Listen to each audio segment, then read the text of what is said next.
previous lesson showed the use of the toUpper and toFunction, but these only work for character type data.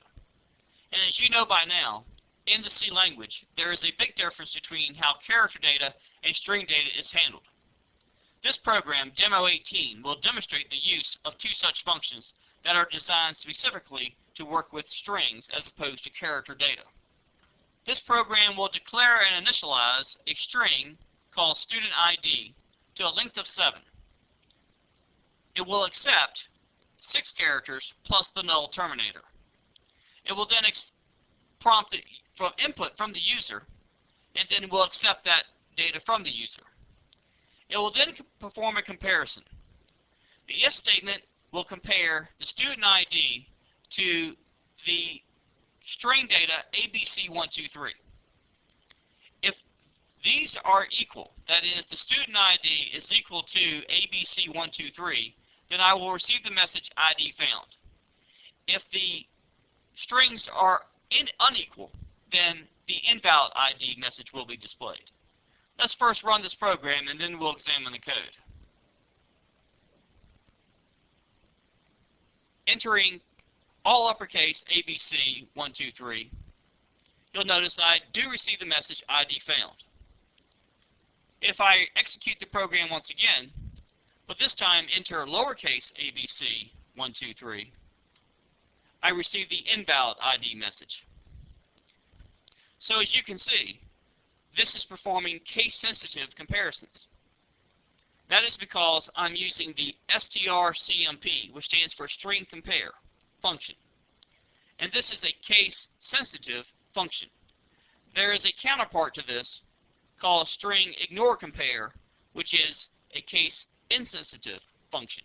We will discuss this shortly. First, however, let's understand how the string compare operates.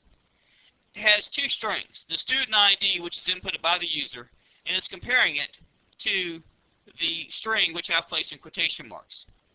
You'll notice that this function is being compared to the value 0. This is how the string compare function works, and for that matter, how the string ignore compare function works. It compares string 1, which in our case is student ID, to string 2. If they are equal, then the value 0 is returned, and therefore can be compared to see if it is equal to 0. So if the 0 is returned, that means that the comparison is true. If, however, string 1 is less than string 2, the function returns the value -1. And if the string 1 is greater than string 2, then the function returns the value number 1. So you can use this function to determine if something is equal to, but you can also determine if something is less than or greater than when using strings. You should also note that lowercase letters are considered greater than the uppercase letters. As we saw from the first run, it makes a distinction between uppercase and lowercase. If I insert an I into function and now make this string ignore compare, this says ignore the case and perform the evaluation. Notice I still am using the number 0 to determine if the strings are equal. I'll recompile the program and then execute. And this time I'll type in ABC123 and I get the message ID found. Likewise, if I type in uppercase ABC, I receive the message ID found. So now the program is working for either uppercase or lowercase with respect to the letters of the alphabet. You should further experiment with this string compare and string ignore compare function. Remember, if the string on the first string is equal to the second string, then the number 0 is returned.